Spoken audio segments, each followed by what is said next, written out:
ঘরটা আমি দখল করে নিলাম, সবর কর। কি সুন্দর ওয়াজ বাইরে দিছে বাইরে। এরকম আছে না? সাধারণ মানুষ তো আছে, বহু হুজুরেরাও আছে, কোন পীরও আছে তার সৎ ভাইকে যাবতীয় হক থেকে বঞ্চিত করেছে।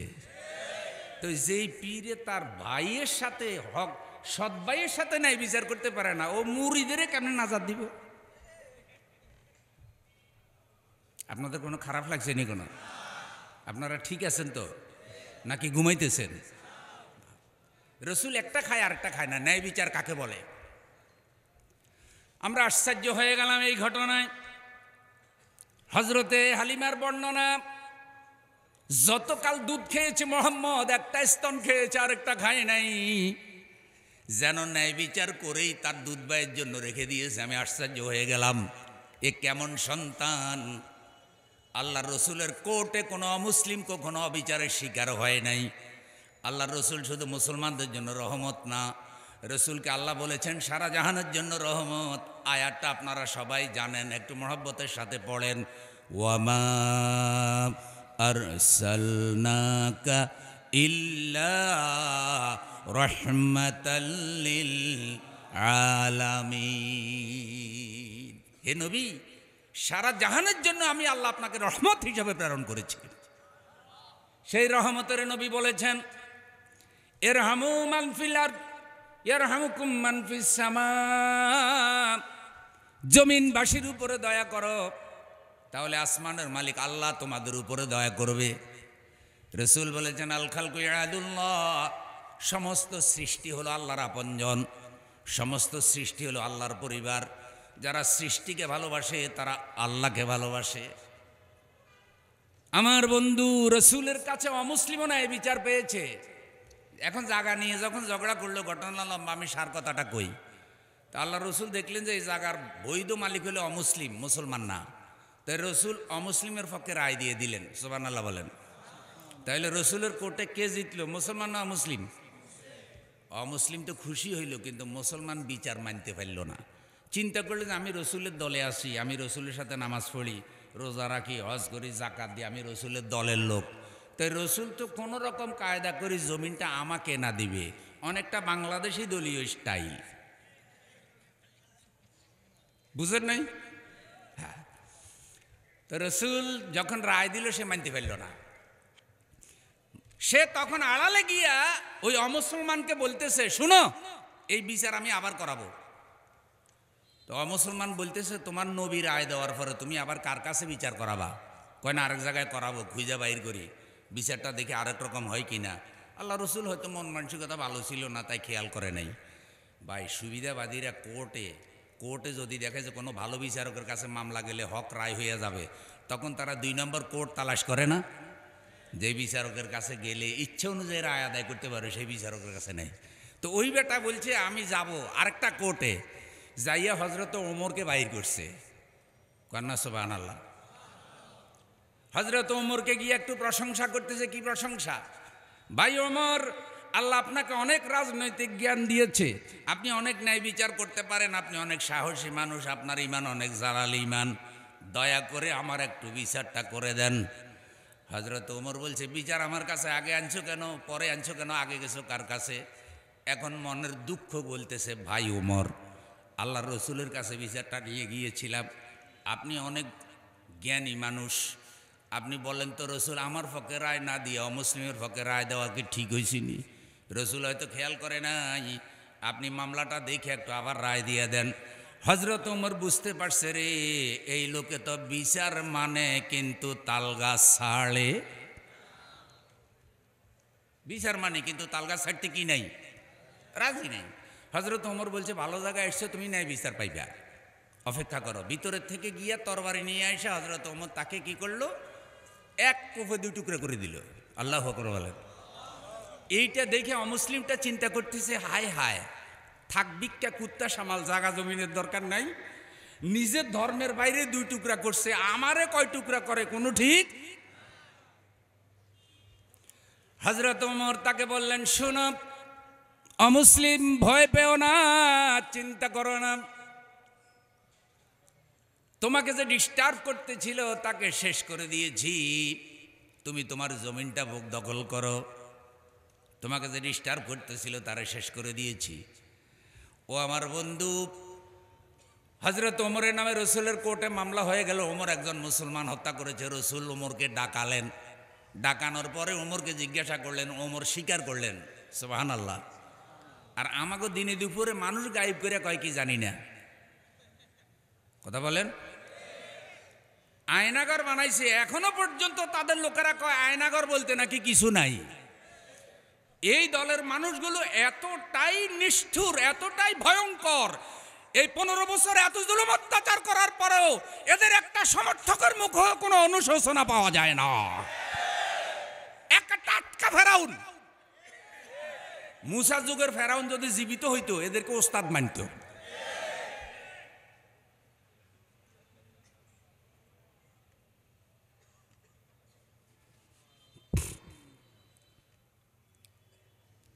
হযরত ওমর বলছি, হুজুর আমি মারছি, ইচ্ছা করে মারছি, এক কোপ না মারলে আর কোপ দিতাম না, মাইরা ছাড়তাম না। আচ্ছা আপনারা বলেন, যে মারছে সে যদি স্বীকার করে আর কোনো সাক্ষী দরকার আছে নি? রাসূল চুপ হয়ে গেলেন।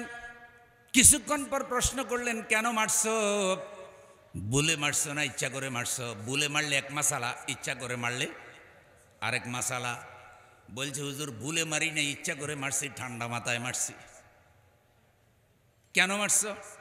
বলছি ইয়া রাসূলুল্লাহ, ইয়া হাবিবাল্লাহ, আপনি বিচার করে দিয়েছেন এই জমিনের মালিক অমুসলিম।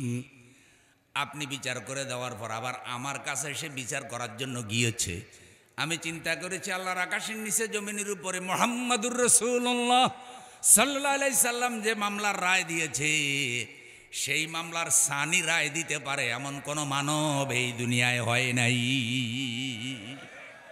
আর রসুলের বিচার যে মানলো না সে তো ইমানদার না, সে মুনাফিক। এরে যদি আমি এখন ছেড়ে দিই তাহলে পরিবেশ নষ্ট করে ফেলবে, আরও 2-4 জনের মুনাফিক বানাবে। তখন আমি আল্লাহর কাছে শুকরিয়া করলাম, আল্লাহ এই লোকের তুমি জাগা মতে আনছো।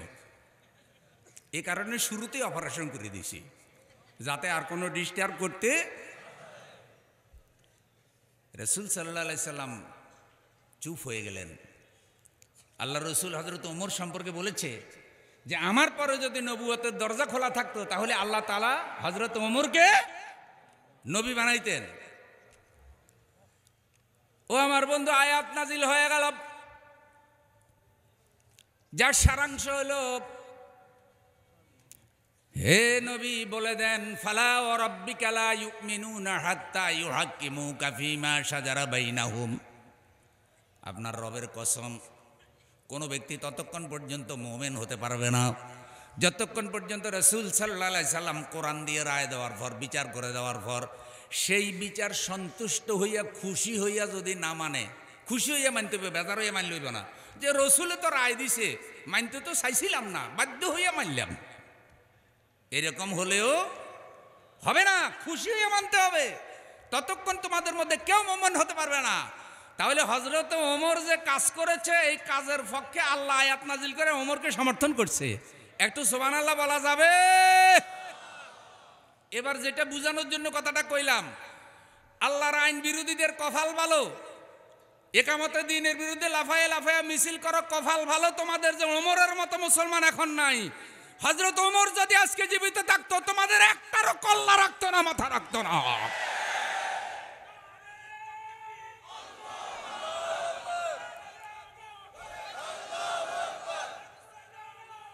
একটারও মাথা রাখতো না ভাই, একটারও মাথা রাখতো না, একটারও কি রাখতো না।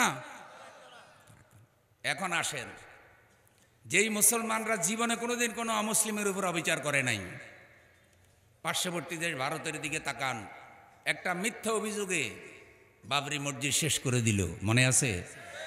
বহু বছর তাদের কোর্টে মামলা চলার পর বাবরি মসজিদ মামলায় ভারতের বিচারকরা মসজিদের উপরে অবিচার করল। বিশ্বের যারা বিচার পর্যালোচনা করে তারা ওই সময় আর্টিকেল লিখলো, পর্যালোচনা লিখলো যে বাবরি মসজিদ মামলায় ভারত যদি ন্যায় বিচার করতে পারত তাহলে বিশ্বে ভারতের মর্যাদা আরও উন্নত হতো। বিশ্বের মানুষ দেখত যে ভারতের সংখ্যালঘুরা ন্যায় বিচার পায়, মুসলমানরা। ধর্মনিরপেক্ষ দেশ হিসাবে ভারত আরো শক্তিশালী হতো। কিন্তু বাবরি মসজিদ মামলার রায় দিয়ে ভারত প্রমাণ করলো কোনো কালে মুসলমানেরা ভারতে ন্যায় বিচার পায় না। বাংলাদেশের দিকে তাকান, যারা এই দেশে ইসলাম প্রতিষ্ঠার জন্য কাজ করে, যারা এই দেশে আলেম ওলামা আছে, যারা এই দেশে মসজিদের ইমাম, মসজিদের মুয়াজ্জিন আছে, তাদের কোনো লোক কোনো অমুসলিমের উপরে অন্যায় অবিচার করেছে কোনো দলিল, কোনো প্রমাণ পাওয়া যাবে? কারা করে? করে হলো ওই সব লোকেরাই যারা রাজনৈতিক তল্পিবাহক, ভেলকিবাজ এবং একটা শ্রেণীর অমুসলিমরা যেই দলটাকে তাদের গার্জিয়ান মনে করে, ওই দলের লোকেরাই তাদের উপরে জুলুম অত্যাচার করে, আর কেউ করে না।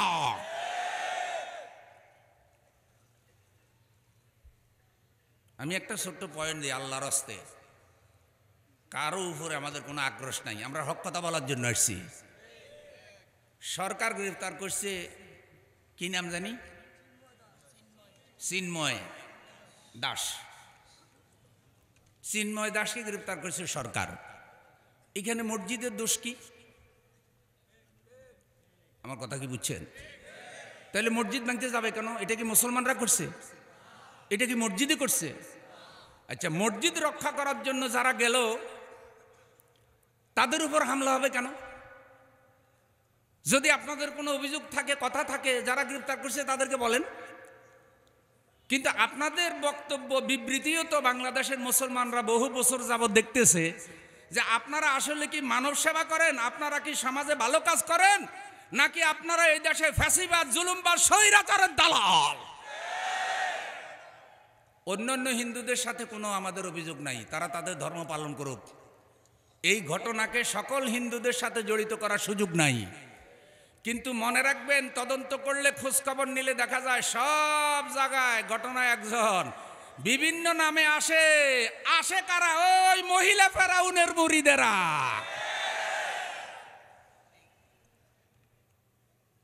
সর্বশেষ ট্রাম্প কার্ড এটা। আমরা সরকারকে অনুরোধ করি, যেটা মানুষ কল্পনা করে নাই সেটা আল্লাহ ঘটায় দিয়েছে 5 তারিখে। এর মাধ্যমে আপনারা এসেছেন, আপনাদের কোনো রাজনৈতিক অভিলাষ নাই, আপনাদের কোনো লোভ লালসা নাই, আপনারা বাংলাদেশের ন্যায় নীতি ইনসাফ প্রতিষ্ঠার জন্য এসেছেন। সারা বাংলাদেশের ছাত্র জনতা আপনাদের সাথে। চট্টগ্রামে যে ঘটনা ঘটেছে, দ্রুত এই ঘটনার বিচার করুন, ষড়যন্ত্রকারীরা যেন মাথা ছাড়া দিয়ে উঠতে না পারে। ষড়যন্ত্রকারীদের 20 দাঁত ভেঙে দিতে হবে। সারা দেশের ছাত্র জনতা মুজাহিদের মতো পাহারা দেবে। 1 ইঞ্চি জমিন ছেড়ে দেওয়া হবে না।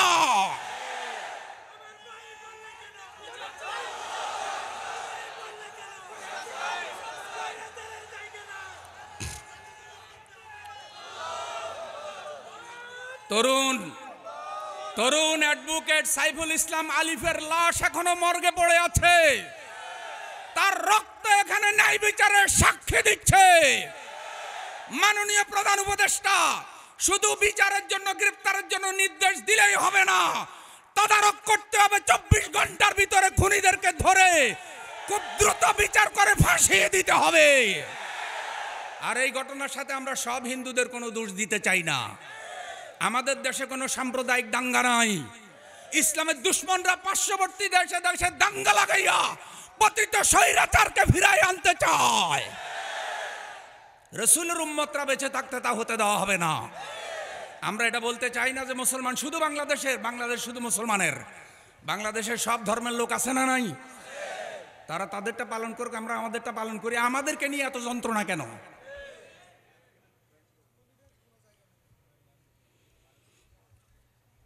আমরা কারো উপরে কোনো কালে অবিচার করি নাই। তাহলে রাসূল সাল্লাল্লাহু আলাইহি সাল্লাম তার মায়ের একটা স্তন খায়, আরেকটা থেকে খায় না। এই ঘটনা হযরতে আমেনাকে শোনালেন। আমেনা আশ্চর্য হয়ে গেল। হাঁটি হাঁটি পা পা করে রাসূল বড় হয়। কোনো এক সময় হযরতে আমেনা খবর নিতে গেলেন।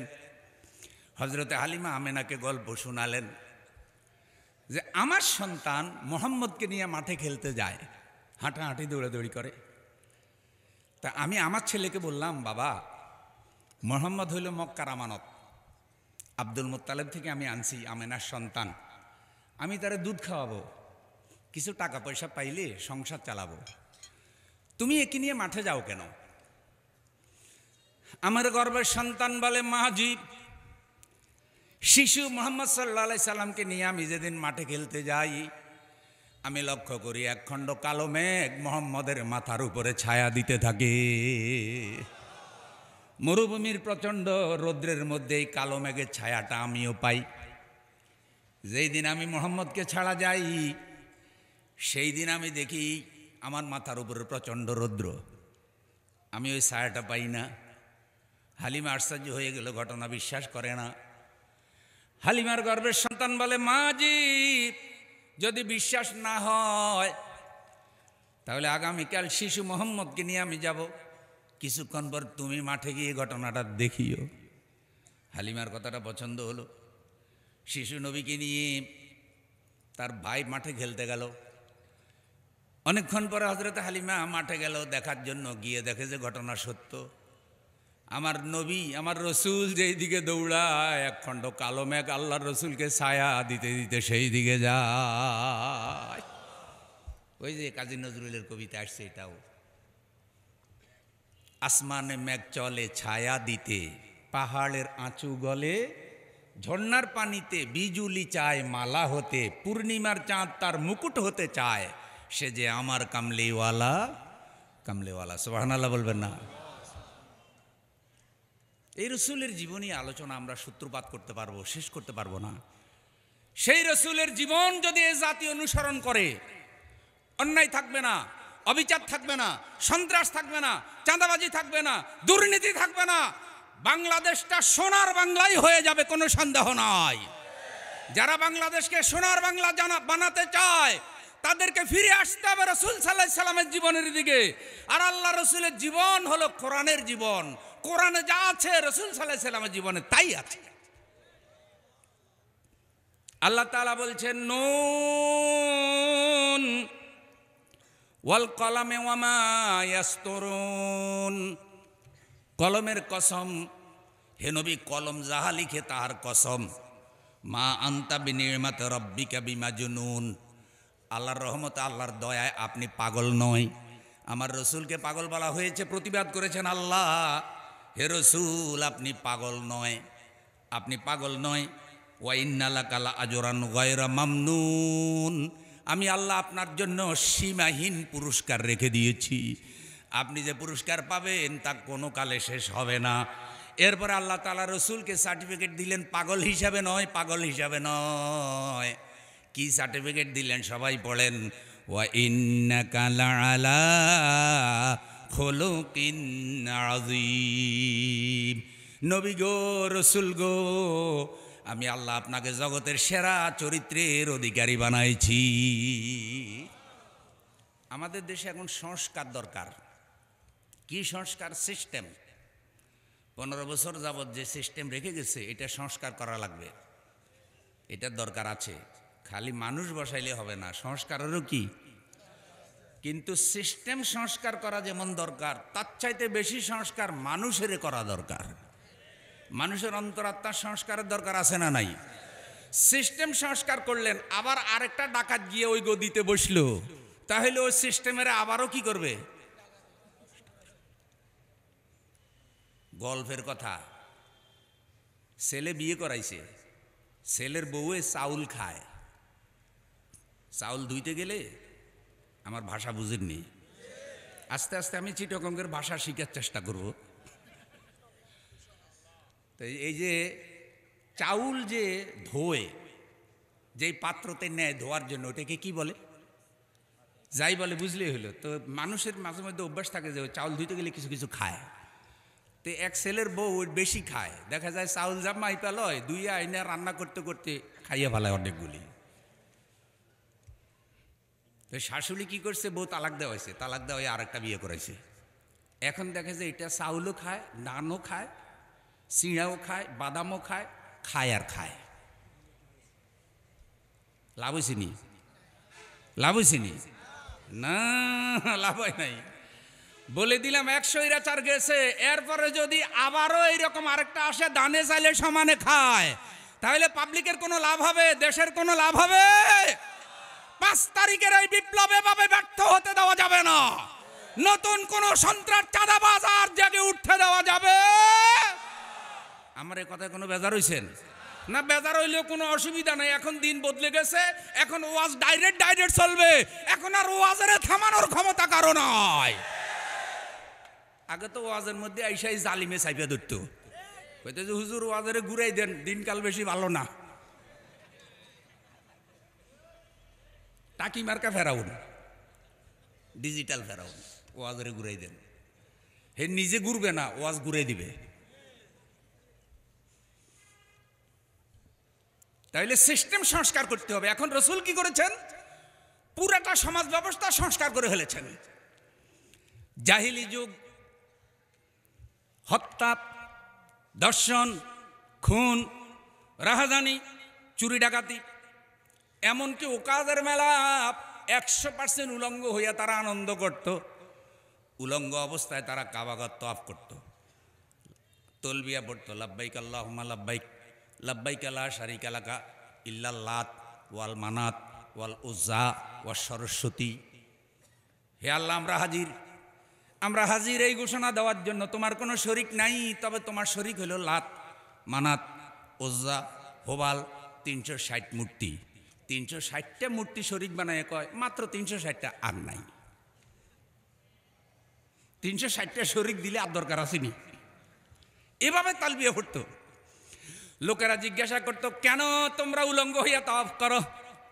যুক্তি দিত, ফতুয়া দিত, মাসালা দিত। মা বাবার পেটের থেকে আল্লাহ কাপড় ছাড়া পাঠাইছে।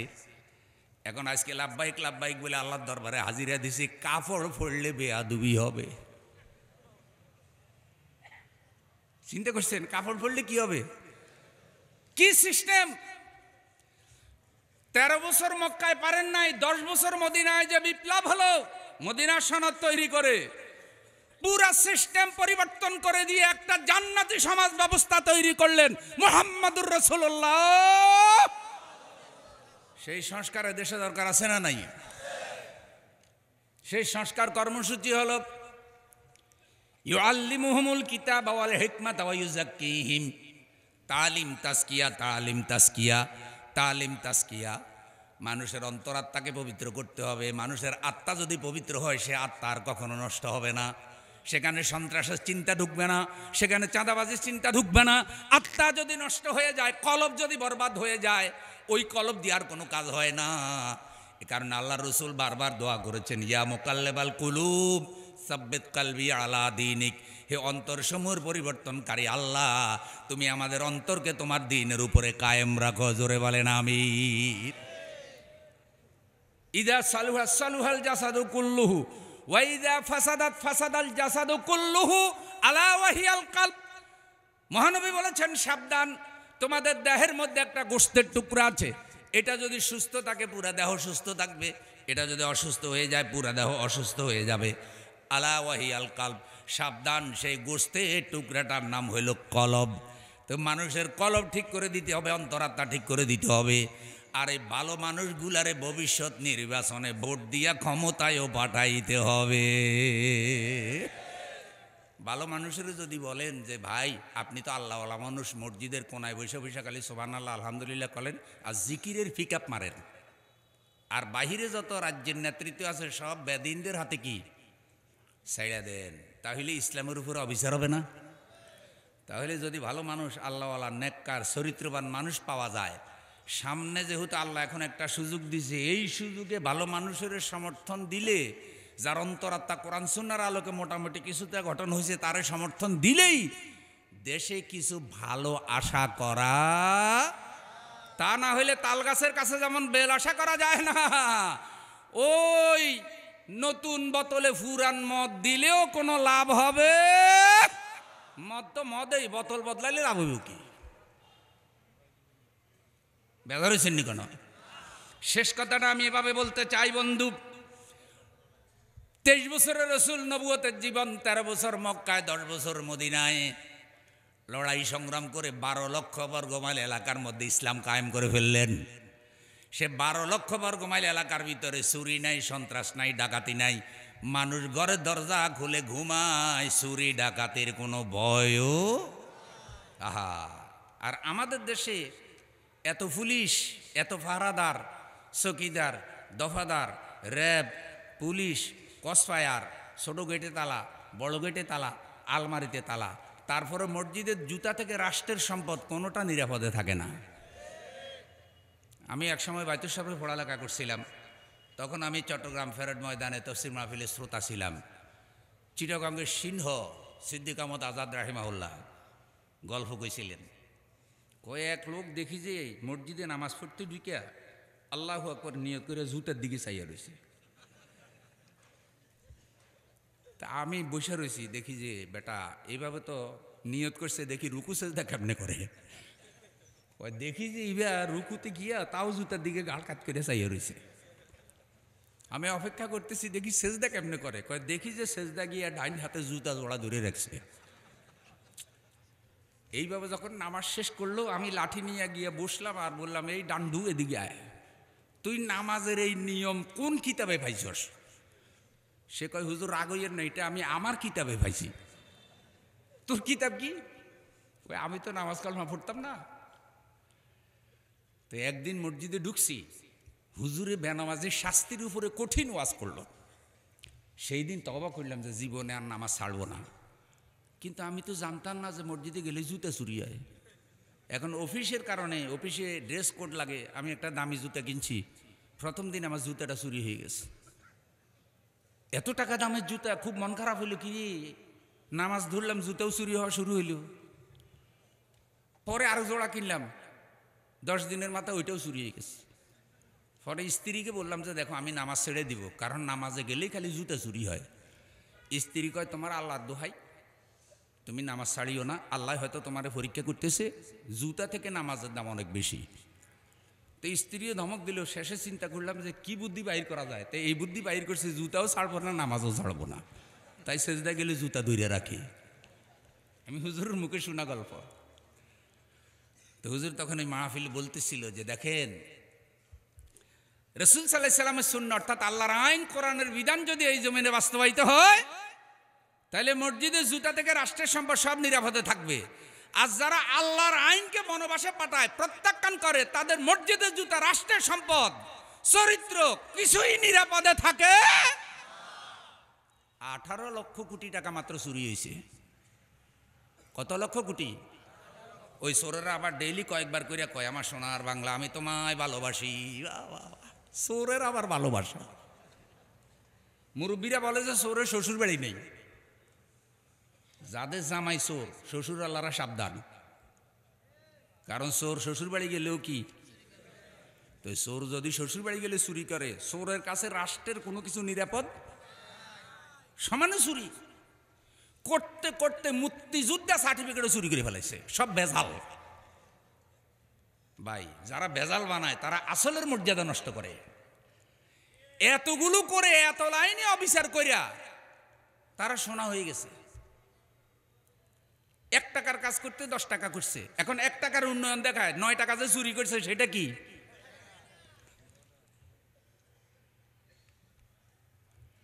এইভাবে 18 লক্ষ কোটি টাকা চুরি যে দেশে হইল, আল্লাহওয়ালা মানুষগুলো, নেককার মানুষগুলো ইসলামী ব্যাংক বানাইল সিদ্ধান্ত নিয়া, যে বাংলাদেশের মানুষ বুঝুক যে সুদ ছাড়াও ব্যাংক চলতে পারে। যদি অন্যান্য সব ব্যাংক সুদী ব্যাংক, কিছু সীমাবদ্ধতার মধ্যেও বাংলাদেশের আলেমদের মধ্যে, মুসলমানদের মধ্যে একটা ভাব তৈরি করা, বিশ্বাস তৈরি করার জন্য ইসলামী ব্যাংক বানাইল। আলহামদুলিল্লাহ, ইসলামী ব্যাংক ধীরে ধীরে সফল হতে লাগলো। শেষ পর্যন্ত এই ব্যাংকের মধ্যেও জিনে দৌড়লো, চিটাগঙ্গে জিনে দৌড়লো। দৌড়ছে জিনে, যদি ব্যাংকটা উন্নতি করতো তাও ভালো হইতো, যে না এটা উন্নতি হইতেছে। ওমা, খালি কেবল গাছের ফল খায়, গাছ আর বাঁচানোর কোনো চিন্তা কি? খাইতে খাইতে খাইতে খাইতে গাছ মরে মরে দশা। এখন দেখা গেল টোটাল সম্পদ তার বিক্রয় করলো, যেই পরিমাণ সম্পদ ইসলামী ব্যাংক থেকে নিচে অর্ধেকটা কভার হয়, বাকি অর্ধেকের কোনো খবর নাই। কিও বাকি অর্ধেক গেল কই? বাকি অর্ধেক ওই ফিরসা বুজুর, মহিলা ফিরসা বুজুরে খাওয়াইছে, এখন তো লইতে পারে না। শিয়ালের মুরগি দিলে আর ফেরত পাওয়া যায়নি। একজনে ব্যবসা করার জন্য নিচে 36,000 কোটি টাকা, আল্লাহর ওলি হয়ে গেছে। গত রমজানে আমি আলহামদুলিল্লাহ আমাদের কিছু দিনী ভাই সহ মদিনায় ইতিকাফ করছি, মক্কায় আমরা শেষ 10 দিন কাটাইছি।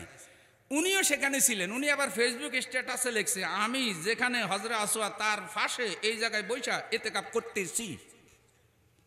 সাধারণ জায়গায় করিয়েন না, আমি ফির বাবা, দরবেশ বাবা, আমি ওই জায়গায় ইতিকাফ করতেছি। 36,000 কোটি টাকা নাই।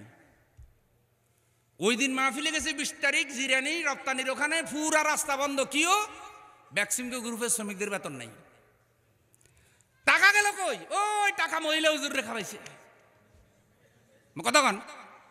আর উনি কইয়া দিছে, তোরে সোয়াবিন দিয়া দেবো, তোরে এটা দিয়া দেবো, তোরে হেঁটে দিয়া দেবো, পাবলিকের শোষণ করবি, টাকা কামাবি, আর মক্কায় গিয়া উমরা করবি, বাস গুনাহ সব মাপ। শেষ পর্যন্ত এ হারাম মালের উপরে আল্লাহ ঠাড়া ফেলাইছে, ঠিক কিনা বলেন? আল্লাহর রাসূলের সুন্নতে দাঁড়ি কামাইয়াও ইজ্জত গেছে, আসামিও কি। সালাউদ্দিন কাদের চৌধুরী সাহেব, আল্লাহ তাকে মাফ করুক, তার একটা ইন্টারভিউ দেখছেন, তিনি বলছেন, ধন্যবাদ জানাই, আপনারা এই ট্রাইব্যুনালটা সবসময় রেখে দিয়েন যাতে পরবর্তীতেও এটার উপরে বিচার কি। তো এই ট্রাইব্যুনাল বাসা রেখছে কে?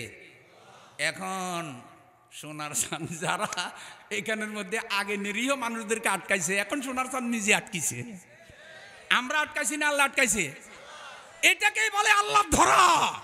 ধরে ধরে ধরে না ধরলে আল্লাহ। এই কথাগুলি শুধু কেবল কাউকে কষ্ট দেওয়া, রস করার জন্য বলি নাই। প্রত্যেকটা কথার মধ্যে আমাদের জন্য শিক্ষা আছে। আমরা কারো উপরে অবিচার করি না, অন্যায় করি না, কারো ধ্বংস কামনা করি না। আমরা কোরআনের বিজয় কামনা করি, ইসলামের বিজয় কামনা করি। আমরা রাসূলের আদর্শকে এখানে প্রতিষ্ঠিত করতে চাই। আমরা বিশ্বাস করি কিয়ামত পর্যন্ত আল্লাহর রাসূলের থেকে সেরা কোনো নেতার জন্ম আর হবে না। রাসূলের চরিত্র তৈরি হয়েছে কোরআন দিয়া। সেই চরিত্রবানদের হাতে দেশের নেতৃত্ব দিতে হবে। ওরা বুঝতে পেরেছে যদি চরিত্রবানরা বিজয়ী হয় তাহলে আমাদের খাওন খুন নাই। তা ওরা এক একভাবে ষড়যন্ত্র করে। দুর্বল হওয়া যাবে না, আইনও হাতে তুলে নেওয়া যাবে না, এটাও ঠিক। কিন্তু একেবারেই এমনও বলা যাবে না ভাই একটা থাপ্পড় দিছে ব্যথা পাইছ নি, আরেকটা থাপ্পড় দে। ওই আল্লামা সাঈদী রাহিমাহুল্লাহ সেই গল্প ফেরত ময়দানের মনে আছে তো? পীর সাহেবের কাছে মুরিদ হইছে সাপ একটা গিয়া, তো পীর সাহেবের সাপের সবক দিছে কাউরে সবল মারবি না। তো পীর সাহেব সাপ গিয়েছে ব্যাংক খাইতে, ইরি খাতে। এখন ইরি খাতের মালিক তো ইরি ধান কাটতেছে, মাগরিবের সময় হয়ে গেছে, সূর্য ডুবে গেছে। ওই সাপ যে লম্বা হইয়া শুয়ে রয়েছে, সাপের রশি মনে করিয়া সাপের লেজে আর মাথায় পেঁচাইয়া ইরি ধানের মশা বানছে।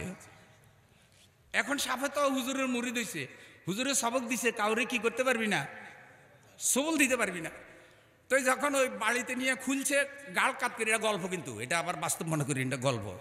গাল কাত করে করে পীর সাহেবের কাছে আইসা কয়, হুজুর সবক বদলাই দেন। কয় বদলাবো কেন? কয় কি সবক দিচ্ছেন? ওই কৃষকের বাচ্চা আমার লেজে আর মাথায় যেভাবে ফেঁসাইছে আমার জান যায়, এই সবক বদলাই দেন, আমি যেন সবল দিই। তো পীর সাহেব কয়, তোরে সবল দিতে নিষেধ করছি, ফস করতে তো নিষেধ করি নাই। ওই কৃষক যখন তোরে রশি মনে করে বাঁধতে গেছে, তখন তো তুই লেজের উপরে ফস করে দাঁড়াবি, দেখবি যে ওই বেটা চাষা আপনার বাসা দিয়ে দৌড় দিয়ে পালাইতো, আবার তোরে রশি মনে করে বাঁধে। তা আইন হাতে তুলে নেবেন না, কিন্তু ষড়যন্ত্রকারীদেরকে জবাব দেওয়ার জন্য ফোর্স করে উঠতে হবে একসাথে। কোনো ভেদাভেদ নাই, তুমি কে আমি কে, মুসলমান ভাই ভাই। আলিয়া কওমি, শশিনার পীর, চরমনার পীর, তারপরে আপনার বাইতুল শরীফের পীর থেকে শুরু করে যত পীর আউলিয়া আছে, যত মাদ্রাসার ওলামা একরাম আছে, ছোট দাঁড়ি, বড় দাঁড়ি, লম্বা টুপি, পাঁচকল্লি টুপি, কিস্তি টুপি, শার্টওয়ালা, ফ্যানওয়ালা, দাঁড়িওয়ালা, দাঁড়ি নাইওয়ালা, ছাত্র, শিক্ষক, তরুণ, যুবক, সবাইকে এখন ইসলাম রক্ষার, দেশ রক্ষার জন্য এক কাতারে দাঁড়াতে হবে। এই দেশের ষড়যন্ত্র, আমাদের শত্রুদের ষড়যন্ত্র এই দেশে বাস্তবায়িত হতে দেওয়া যাবে না। যারা ওই ভারতের কথায় দেশকে ধ্বংস করার চেষ্টা করে, তারা ভারতের দালাল, বাংলাদেশের দুশ্মন। তাদের মুখে স্বাধীনতার কথা মানায় না। আল্লাহ আমাদেরকে ঈমান, আমল, চরিত্র, নৈতিকতা নিয়ে দায়িত্ব পালন করার তৌফিক দান করুন। তাহলে রসুলের চরিত্র, কোরআনের চরিত্র। আমরা ডেইলি কোরআন পড়বো, একটা আয়াত, দুইটা আয়াত করে, হাদিস পড়বো, ইসলাম শিখবো। তরুণদের কাছে অনুরোধ, নিয়মিত নামাজ পড়বো, বয়স্ক মুরব্বীদেরকে সালাম দেব, মা বোনদেরকে সম্মান করব, ইসলামে নারীর অধিকারের ব্যাপারে যা বলা আছে সেটা করব। ও ব্যবসায়ী আজকে ব্যবসায়ীদের ওয়াস্তব করা হইল না। রসুল সাল্লাহ সাল্লাম ব্যবসার ব্যাপারে কী নীতিমালা দিয়েছেন এবং ব্যবসাতে কত ফজিলতের কাজ, এবং হজরতে খাদিজার সাথে রসুলের সম্পর্কটাই হয়েছে ব্যবসা দিয়া, সুবহানাল্লাহ বলেন। কারণ রসুলের আগে হজরতে খাদিজার একটা কর্মচারী ছিল, এটা হালকা পাতলা চুরি করত। ধরেন বকরি, কর্মচারী চোর হইলে ওই ব্যবসায় বরকত হইব নি? যা বেচবে হয়তো 100 টাকা বেচবে, 70 টাকা লাগবে ক্যাশে, আর 30 টাকা আস্তে আস্তে দেখবে যে লাল বাতি। তো খাদিজার ব্যবসা এরকম শুরু হয়েছিল। তো হজরতে খাদিজা আল্লাহ রসুলকে দায়িত্ব দিয়েছে 3 মাসের মাথা